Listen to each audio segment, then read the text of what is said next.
You are now listening to the National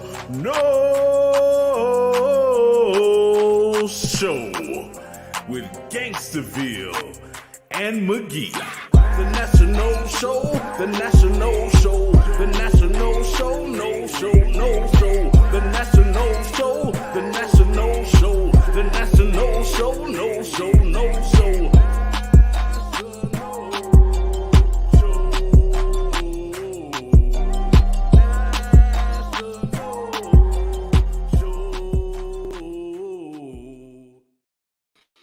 All right.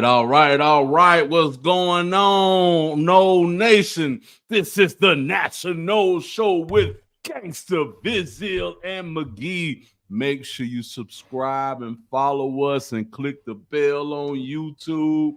Also, check out our link tree /National Show. That's NATIONOLESHOW.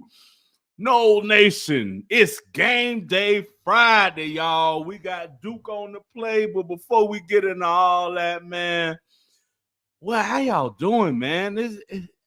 I just saying it, Magee, it feels weird doing this on game day, but yeah. I love it. I love it, man. It's wild because we already played on a Sunday, and obviously Saturday is the norm, and now we got a Friday. That's 3/7 of the days. You know what I'm saying? Right. Wild. Yo. You're right. It's weird that we have a game tonight, but I'm excited because I have this new interest. I have gotten sucked in to the world of highlight. It's some South Florida shit, living in Miami shit, and Friday night is kind of highlight night. And fortunately, they got TVs everywhere, and the Florida State game will be on. So I will be at Magic City Casino watching a little fucking highlight and watching a little Florida State football, and a little cafecito shot, a whole lot of Jack Daniels shots. Do the proper Miami located Florida State football watching game experience. That's awesome, man. That sounds good. Where else would you want to be? Right. I don't want to be anywhere but the fronton at Magic City Casino watching highlight and football at the same time. That's what's up, man. Yeah. Highlight. Boy, I ain't seen or heard that since I left Florida. Well, come on down for the Miami game in a few weeks and we'll go. I might not be able to make that one. But well, next year we play Miami in Tallahassee, and we should go for that. Oh, yeah. We can definitely put that on the books for next year. We should rendezvous in Tallahassee for that game. For old time's sake. Holler at the homies. Right. Check in with our peoples. We're back again. Hell yeah. All right. We can make travel plans off air. All right. We don't need to be sitting here comparing calendars, talking about where we can fly to and when. It's game day, man. We got stuff to do. Let me ask you. First off, I love that we're coming off the bye week and then we have the Friday game because it actually gives us an extra day off for next week. Cool. Right? Yep. If we were undefeated or one loss and going through these crazy close games every week, that would be really beneficial. Fortunately, that's not the season that we're having right now. Right. But I was thinking about this and I wanted to ask you because you probably have thought about this already. If not, I'm sure you can put together an answer that's pretty intelligent pretty quickly. How does a bye week help a good team? And how does a bye week help or hurt a good team? And how does a bye week for college football? How does a bye week help or hurt a bad team? I don't think it hurts in either situation. I think it's a plus either way. It's if you're doing good, it's a plus in the sense of you get the rest, you get those injuries where you get those players back and stuff or whatever. Little week off. You get a week off from an intense season, like picture not last year but the year before, like when we had that 3-game skid, and then I think it was a bye week right in there sometimes or whatever, and then we come back and it's a whole nother Florida State team or whatever. So you get to refocus, you get to rest. rest, if you're winning, but if you're losing, it gives you a little bit of time to figure some things out or whatever. As with our team with the freshman movement going or whatever, it's like, okay, let's, since we're doing the freshman playing and stuff, whatever, get them some more reps, get them some more practices, expand their playbook. So yeah, I just think it's a benefit on both times around, man. Who wouldn't want a bye week? That all makes a lot of sense to me. My only thought was I'm a firm believer in momentum, right? Like sometimes you forget how to lose, especially young kids, right? They, and they're just winning and winning. Of course we're supposed to be here. Who cares that we're all freshmen? Like they don't know that they're not supposed to be going into fill in the blank town and winning. So like, right. I'm a firm believer in momentum. And I do wonder if a team that's rolling could actually be hurt by a bye week. Because you're in a routine. Hey, Tuesday we do this, Wednesday we do this, Thursday is our this, and Friday we go to our walkthrough, and Saturday we go fuck them up. And like you get into that routine, and to take a little break, that breather, that step back, that could mess with momentum. Fortunately, or unfortunately, we don't have any momentum, so it doesn't really matter for us this year. Nor are we able to glean an answer, from Florida State. But I will be interested to see. Sort of how the approach we take coming out of a bye week, right? Like, are we now firmly committed to the young guys, and are we going to figure out what's on the roster and who we want to encourage to stick around in various ways? Transfer button. We better be careful because there's going to be a lot of people that are going to be like, what the fuck's going on here? I don't want to be here. And I worry that there's going to be a lot of Florida State players that transfer out at the end of the season, and not just the assholes. Not just the mercenary people that, we don't really want them. They're not what we're made of anyway. I'm talking about like the really good players that have expectations out of a staff and expectations out of the university. Those expectations being prepare me for the fucking NFL. And if it's just a shit show in Tallahassee, how are we preparing these kids for their next jobs? And like, I just worry that if we don't handle the rest of the season well and give the attention where it needs to be and talk to the right people in the right ways and make good decisions as a coaching staff and as boosters and as whatever, as a community, as a nation. I worry we're going to lose. I worry that this is going to extend further. Like the end of this season is really important because the end of this season dictates what happens next year. I totally agree with you. The only difference I would say is I felt the exact same way you did, but prior to the Clemson game, before they did the freshman movement or whatever, that was my biggest fear. We were playing the older guys, the transfer guys. So I'm thinking maybe the younger guys are going to be like, fuck y'all, man. Let me get the hell up out of here or whatever. But from what I seen with the Clemson guys, man, they played the 2 freshman tight ends. We got a whole bunch of freshman receivers that got to play, man. Freshman linemen got to get into rotation and are now going to be starting come this game today versus Duke or whatever.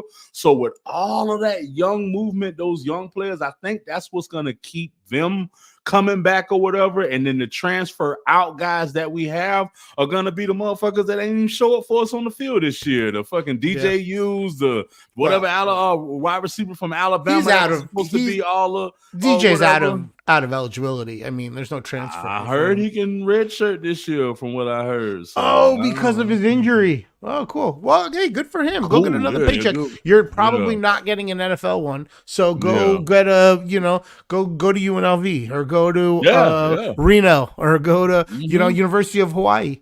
Yeah, go to one of these schools where a second tier Division I school, Fresno State would fucking San Jose State up and right? Do what you do. Good for it, man. Go get that. Go get a 6-digit bag because it's probably your last big one.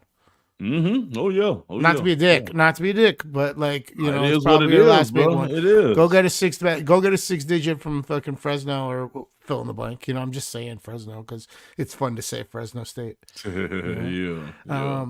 I didn't even think about that. Well, you're absolutely right. They sort of what I am sort of concerned about. They sort of already started addressing. So that's good. It's a good sign. Yeah. It's a good sign. Yeah. Good stuff. Listen, let's look back at what we were talking about for last week real quick, get it out the way, and then we'll start talking about this weekend, okay? Yeah, straight up. Hey, let's just put it like this. Good call on Clemson, man. I got paid off of that. I almost was like, you know what? I hate Clemson again. Like, give me all those points on Wake Forest. But no, man, Clemson did what they did. 49-14, they took care of Wake Forest. They are at that point in their schedule where they get to play. They have very fortunate this year where they got some cupcakes, right? And they get to roll through them. And if they're doing what they're supposed to do, they're winning by 20 every week, you know? So watch out for Clemson, I guess. They're now firmly in the top 10. So here we go. But that makes me feel better about us as well, man. Yeah, it was our best game all season. You know, it really was. It was our best game all season. The best we looked all season. And yeah, I agree. You know, we at least stepped up when you know when you know a legitimate rival came to town. You know. Yep. Big dogs. Yeah. All right. What else did we have last week? We talked about the Red River rivalry. Oklahoma is not a bad team. At all. I'll be honest. Oklahoma could probably do some damage against Florida State. Oh yeah. Texas made them look bad, bro. Yeah. It just made me realize, like, Texas is so, like, I mean, we were already, you and I both have been high on Texas all season, right? But I realized this weekend, like, really how good they are, man. And it is crazy weekend in Austin with the F1 race there and a big game. Obviously, we're going to talk about the big football game in a minute. It's a pretty big one. It's a pretty big one. But with the F1 race in town, that's wild, man. So if anybody's in Austin this weekend, send pictures because I'm jealous I'm not there. Yeah. Hell yeah, man. But Texas brought it to them, bro. Like, yeah. Oh my goodness. Like, it was just, they seemed to be warming up. They legitimately seemed like they were out there practicing, right? Like they're like, we got a big one next week, boys. Let's make sure we're all on the right pages. You know, like it didn't even seem like they were stressed about Oklahoma. And like Oklahoma's legit. Crazy, man. Crazy. Texas, really good football team. Really good program. The other game we talked about, we talked about Ole Miss and LSU. And we talked about it being a little high scoring. We were right. We were right about that. That worked out nicely for us. Went to overtime. LSU did what they do on Saturday nights at home. You know, they win those games. They might have 3 losses on their record, but if you got to go play there on a Saturday night, it's always going to be hard. Straight up, that environment going to get you every time. Yeah, I would like to go. Sometime. That's our bucket list, kind of a Saturday night in Baton Rouge for an LSU game, for an SEC matchup. For an SEC matchup. Oh, yeah. Food alone. You damn right. All right. And then, which is wild because that Texas game, big game. Ole Miss LSU, great to watch. None of it mattered. None of it could compare. And we knew. Ohio State and Oregon. Like I'm at the point already 7 weeks in, I don't ever want to hear anybody say anything bad about realignment because this is awesome. The fact that Oregon and Ohio State are in the same conference. Yes. That was freaking amazing, man. What a great game. And we might get to see it 2 more times. Because theoretically, that could be the conference final for the Big Ten. And theoretically, they could run into each other in the playoffs. Yep. Crazy. Amazing. I love it. I just wish we was a part of it. Listen, I went through this the other night. I was thinking, man, this college playoff thing, they got it. This is going to be dope. This is going to be great. And I did the exact same thing you did. Fuck, I wish Florida State would be in there. And then I realized, you know what? Right. It just makes it so much sweeter when we do get in, man. Just next year or the following year, when we do get in that motherfucker, when we do get in and start throwing some elbows and messing some people up, it's gonna feel great. It's gonna be so much sweeter. But you're right. I expected to be in the mix this year, and we are not. Yep. We are not. Yeah. So hopefully we get to see Ohio State and Oregon play again. That was really fantastic. Yeah, 1 point game, 32-31. Like, just it was perfect. There I'm were pretty sure we'll see him line up in the championship game at least. we might, and there were so many future NFL players on that field. You know, that's what I kept looking like.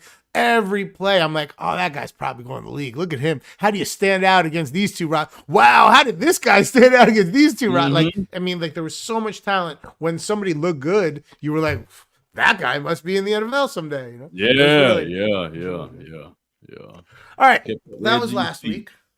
That was last weekend. We should probably talk about this weekend. There's some pretty good games this weekend. It's on and popping this week. Real serious matchups. Let's start in the ACC. Our ACC, right? Number 6, Miami, going to Louisville. All right, that's sort of a rivalry for them, right? A bit of a rivalry for them. Back to the Big East. Yeah. Louisville, I imagine. Louisville. I imagine Louisville had that game circled all season and well into the preseason. Even though Louisville took a couple L's, no pun intended, this season so far. We talked about this a little bit last week, actually. Miami is at the point where they're getting everybody's biggest game, right? Everybody wants to be the one that knocks them off. Every team in the ACC wants to be the one to mess it up for them. We do.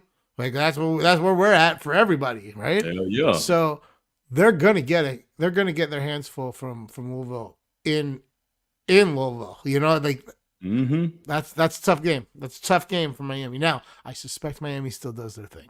Okay. Oh yeah. In Vegas, I'm not betting against them either. They have it at 5 points. I'll take that. But I would have earlier in the week. It was lower, like it got bet out. You know, people were betting on Miami. I would have felt more comfortable at 3. I'm just saying, there's something about this 5 that's a little. You know, this all of a sudden is a close game.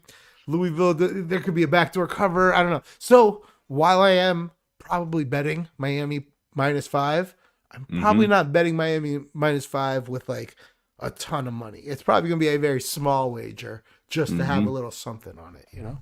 Right. There's just something, I don't know. It opened actually with Louisville as a 1-point favorite. But I think was there questions about Cam Ward playing early in the week maybe? No, he's definitely going to be somehow out there. It opened the line opened as Louisville as a 1-point favorite, but sometimes the odds makers will set it like that because they know the public will move it, right? So maybe that is something like that, or they wanted to make sure they got some Miami bread before. I mean, some Louisville. I don't know. I have no idea why that was. So it's interesting. Keep an eye on that game. There's like something strange going on with the line, and that happens a lot in gambling. Yeah. If I were to be a hypothetical person or to speak the future into existence, I would say this is the game where Miami steps up and just, takes control has control. And I only say that because even though they won last week, you can tell the attitude was, we won, but we're not getting respect. Even though we won, we shouldn't have let them get ahead of us. Even though we're winning, we're always coming from behind and having to, cover this gap. So their mentality coming out this week is, we finna put our foots down early. And if they come out like that, not saying it's going to be a blowout, but I'm saying at least 7 points on the W for Miami on this one. Yeah, I could see that, man. But at the same time, it could very well be a bit of a trap for Miami. I mean, they have, without a doubt. It's in Louisville. So when we looked at this schedule for Miami, we looked at this, we identified this and Florida State coming to town and a couple different spots as potentially problematic for them, and this is one of them. Right. So, I'm excited to watch it. Also, huge ACC matchup. Between number 21 SMU going to Stanford. It's so weird that these two teams are in ACC. Right, if you would have told me 2 years ago, big ACC matchup, SMU at Stanford, I wouldn't have bought it. Yeah, I mean, we talked about watch out for SMU. They started rolling. Now they're in the top 25. They only have that one loss. Watch out for SMU. They got a bunch of D1 players, man. Just Oh. and they got D0 money, boy. They got money. Sure. So yeah, watch They out. are a 17-point favorite. Oh wow. Palo Alto at Stanford. But Stanford's really bad this year. Yeah. So, like, don't look at that and be like, oh, SMU must be nasty. No, it's Yeah. Stanford's really bad. All right, let's slide over from the ACC and let's talk about the Big Ten. Okay, because I think there's a chance to make some money. As some people may or may not know, viewers and listeners may or may not know, I also produce the Nebraska Hour on BYAPN on Bet Your Ash Podcasting Network, and Timmy Nebraska and Brock White previewed this game on the Nebraska Hour, the episode that came out this morning. Okay. And I heard some things that made me realize I think we can make a lot of money on Nebraska. Word. Nebraska has one loss, right? Nebraska lost to Illinois. We'll talk about them in a second. Illinois is pretty good team. Meanwhile, Nebraska has beaten a couple good teams, right? They are going to Indiana. Indiana hasn't really beaten anybody, right? That's what I was listening to Timmy Nebraska and Brock White talking about, and they made some phenomenal points. Indiana, yes, they're undefeated. But the only reason they're ranked 16 is because they haven't played anybody yet. Right. Nebraska, without a doubt, the hardest game they're playing so far this season. And Nebraska is pissed off with one loss. I think Nebraska's going to win this. I want to bet it on the money line, but I'm definitely going to also bet it double with the 6.5 points because I think that's an upset game right there. I think Nebraska's going to go into Indiana and handle their business. Word. Yeah. But like I said, we'll talk about Illinois. Illinois is 22 in the nation. They're the only team to beat Nebraska. They're a pretty good team. You know what I haven't called Michigan this year? A pretty good team. They've been a mess all year. No quarterback will do it. Everybody leaving after you win the championship will do it. Your head coach leaving will do it, you know? Yeah. Michigan is at Illinois, and Michigan is a 4-point favorite, which means Illinois is a home dog. They're getting points at home. So this is where I'm at, okay? I'm going to do a little Big Ten parlay. I'm going to parlay Nebraska plus the 6.5 with Illinois plus the 4. On top of my big bet on Nebraska and my small bet on Nebraska money line, which with the big payoff. And I think I'm going to crush right there. So word. There's that. And then there's 2 huge SEC games we got to talk about, my guy. Yeah, boy. Killer. Thriller. Let's start with the convenience store game. 7-Eleven. Not the All right. Alabama is 7th in the nation. They are at number 11, Tennessee. Tennessee plus 3. When I tell you Tennessee is the home team, getting 3 points, hosting Alabama, what are your thoughts here? This explains the year that we've had in college football. Yeah. You can't expect nothing, bro. And like we talked about last week and the week before, these are different teams now because they're not stacked at every position. So if one guy gets hurt, it's not, this next man up. No, it's now we don't have nobody to cover the blind side. We don't have nobody to cover the number 1 receiver. We don't have a safety to cover up top. And it's making a shit ton load of difference in these games, man. Yeah. Tennessee just coming off of a close overtime game against Florida, and then Alabama losing like what? You know what I mean? So you just don't know what to expect. The natural college football person in would be, automatically say go Alabama, but it's in Tennessee, man. Tennessee had that one loss that I was surprised by, right? Because they've been playing really well this year. And if you're ever going to catch Alabama, it's first year new coach. Yep. right? Yep. Like it's just that's your best chance. That's your best Yep. chance, Adam, right? I kind of Yep. like Illinois. I'm sorry. I kind of like Tennessee plus these Me points. too. Me too. I kind of like Tennessee plus these points. I don't know if I'm Yeah. crazy. I mean, Yeah. I know. If historically betting against Alabama is stupid, but Tennessee at home, Mm-hmm. I don't know. They're Tennessee good. at home with They're good. contingency. This is what his second or third year there, so they has his players, his system, everything intact. Versus, And it's now you or know, never. If they get another yeah, L, like like their both goals are teams. still attainable right Yeah, now, right? And yeah. if they win, everything's still a chance. I don't know. I just feel like the motivation. It's a motivation play, right? I feel like they're Mhm. gonna be they're gonna want it more, right? They're gonna Mhm. want it more, right? Yeah. All right, and then again, 2 weeks in a row where we've had a top 4 matchup, right? Oh, I guess Georgia's five in the nation, so top 5 matchup. All right, I'll take it. 3 weeks in a row, actually. Didn't we have Alabama, Georgia? Yeah. Third week in a row, we've had a top 5 matchup. I love this shit. Yeah. Number 5, Georgia. Number 5, which is a weird thing to say that they're 5th, but number 5, Georgia, plus 4.5 points at number 1, Texas. Texas. Woo. Yeah. I'm going with Texas on this one, baby. Yeah. I'm going with Texas on this one. But it's weird betting against Kirby Smart as an underdog, but Sarkisian's Armenian. So give me Texas. Yeah.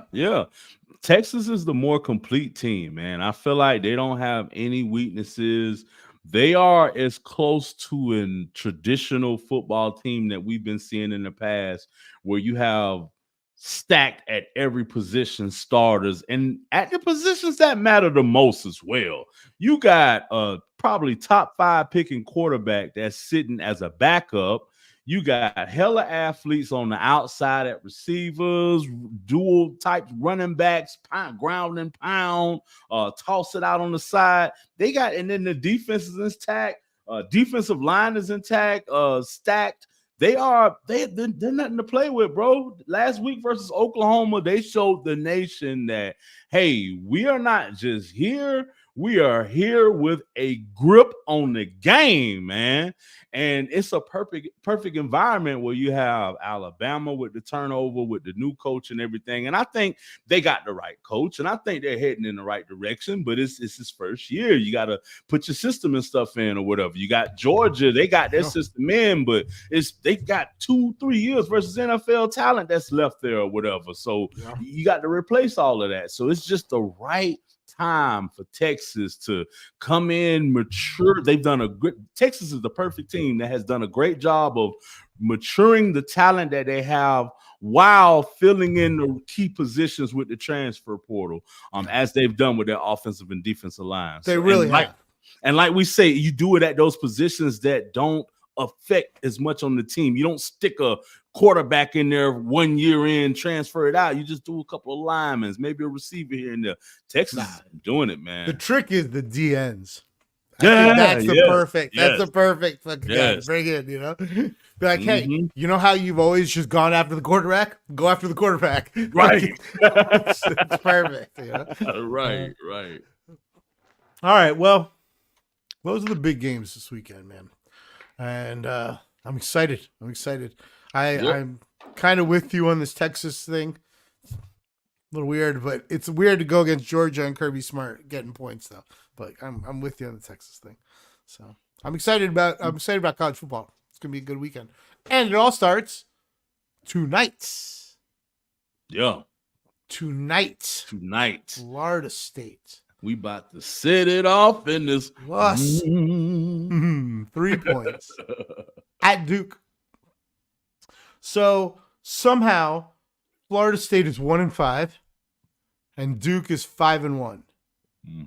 That doesn't seem correct, but it is. In fact, indeed, the case. What are your thoughts? I mean, we mentioned it quickly at the beginning, but let's get a little deeper. What are your thoughts for like a play? Like, I know we're just fans, right? We're just fans. We're not on the coaching staff. We're not boosters. We're not journalists. We're not insiders, and we're definitely not players. Lord knows an 18-year-old tackled me right now, I'd be in intensive care, right? But what are your thoughts about playing on a Friday versus playing on a Saturday? I love playing on a Friday following a bye week versus playing on a Friday after having to play the previous Saturday or whatever. So I don't think that's a great point. Yeah, I don't think that really is gonna affect us as much or whatever. I like it better as a road game than as a home game. Yeah. Only because like Tallahassee, you got to travel to Tallahassee. It's not easy to get to, right? It's not easy to get to. That's why the alumni that go back every week for Saturday home games, those are the best fans there are. They're committed. Half the time they're driving hours to be at that game. The fact is, if you have the game on Friday night, it's not as easy for people to get back. You know, you finish work, hop in the car. By the time you're there, 9 p.m. You know, you miss the first quarter. Yep. I just feel like I love it as a road game. You know, I just feel like it would be it would sort of be an L for the hotel owners and the bar owners and those people that really, really benefit off of home games in Tallahassee. Yeah. Restaurant owners, you know, like those people I think would get screwed by a Friday night game because they want the Friday night business and then the Saturday all day business and then, you know, Saturday night business. If you have a Friday night home game, a lot of people will go home on Saturday morning when they wake up or not spend the whole weekend there or whatever, or not go back. You know? So, yeah. You're right. You know, you got to think about that especially in a college town, the smaller communities, you know, a Manhattan, Kansas, a Waco, Texas, where Baylor is, or, you know, one of these towns. Those towns depend on those home games. Florida State not being good really hurts the local economy of Tallahassee that only get 6 days or 6 weekends of like crazy shit every year. And if Florida State's bad, they don't get all 6. You know, it really hurts the community. So I just did that. Like, hey, you know, awesome for Duke. Your game's going to be on TV. Like, that's cool.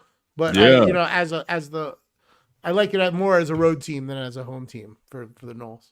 I agree. Yeah. But as far as the game, man, let's talk about it. What do we expect out of Duke? What do we know about Duke? What are they going to do? Duke, I hope they don't make history. Because, you know, we never lost to them before, ever in history, bro. So, if anything, I remember one really close call. Yeah. But you're right. We've never lost to them. We never lost. Yeah. I don't know if they've ever. I mean, they've probably only been 6-1 a few times. You know, they're having a year. They're having a year. Yeah, they've had a couple good years, man. Luckily, we've always been able to, you know, beat them or whatever. But I don't know, man. This is the hardest Florida State team to gauge. All I can do is gauge them by week status. And if I look at them versus how they played Clemson, if they play and if they build upon that game, we should at least have a chance to beat Duke, man.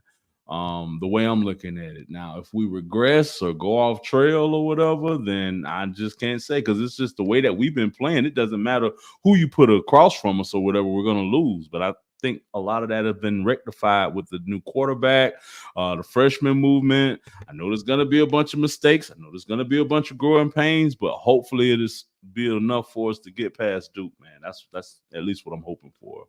Yeah, it's going to be a tough game for us. Yeah. Any way you look at it, man, it's going to be a tough game. But looking at Duke, man, it really kind of don't scare me. I mean, they've only gotten wins versus Elon, Northwestern, UConn, Middle Tennessee, and North Carolina. And then they lost to Georgia Tech 24-14, who beat us or whatever. So it's like, yeah, they may be 5-1, but it's not an impressive 5-1 in my eyes. You know, North Carolina is the best win that I see on this schedule, and they barely beat them. North Carolina's 21-20. nothing to beat. I mean, North Carolina got smoked by James Madison. They let James Right, Madison drop right, 70 on them. yeah, Northwestern's a mess this year. They sort of yeah. took it off as far as spending NIL bread because they knew they weren't even playing in their stadium. They're playing on, like a interim stadium. I don't know what else you would call it, right? Right. Yeah, you make a good point. We haven't seen. It's not like we've seen Duke play Pitt. It's not like we've seen him play Miami. We haven't seen him play Right. Clemson. We haven't seen him play the big teams in the ACC. They might not be nearly as good as we think they are. So you're saying we got a chance? Let's go, Noles, dude! You're saying all the right things. Right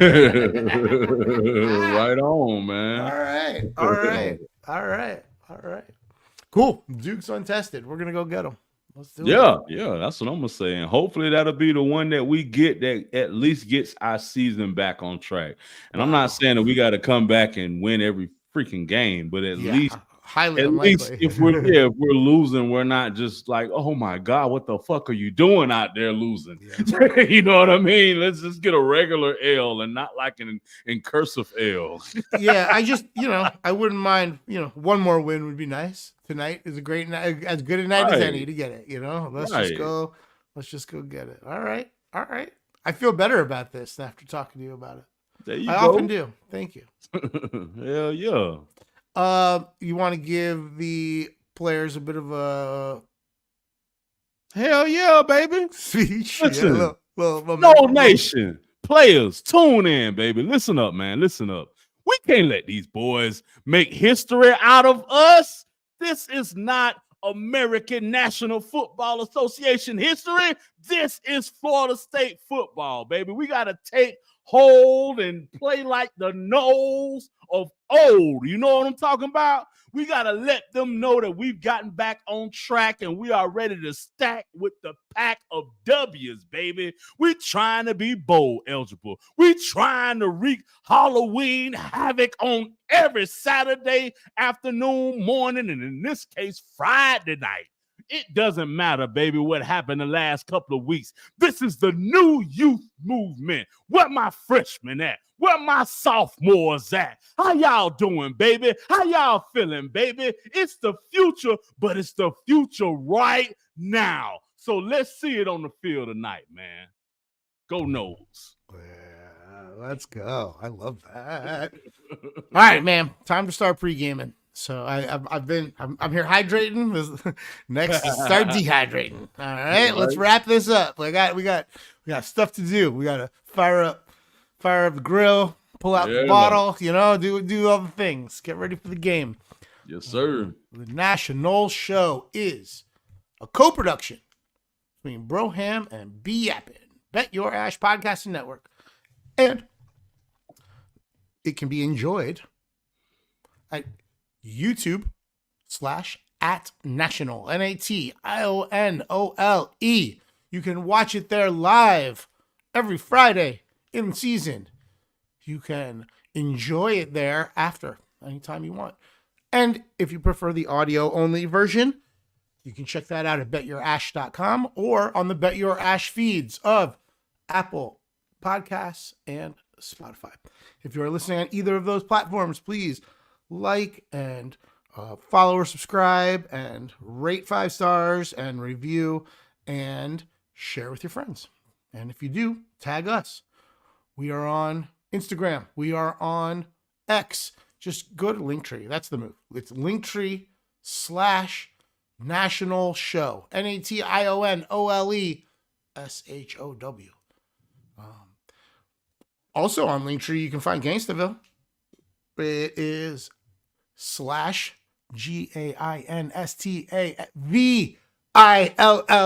Gainstaville. I did it right. I almost tripped, but I did it. And there you can find links to all of his social medias, and you can check out all of his music. He just dropped another album, The Desperado Code. It is dope and worth your time. Listen to his music on all the platforms so that he gets all the spins, because that's the best way to support your favorite musicians. And I am Magee. If you have any reason to talk to me at all, it is at DJ Maniac McGee on X. I think that's it. Am I forgetting anything? Nope. Sounds like it all to me, my brother. All right. Well, go Noles. Go Noles. And you have just finished listening to the National Show with Gainstaville and Magee.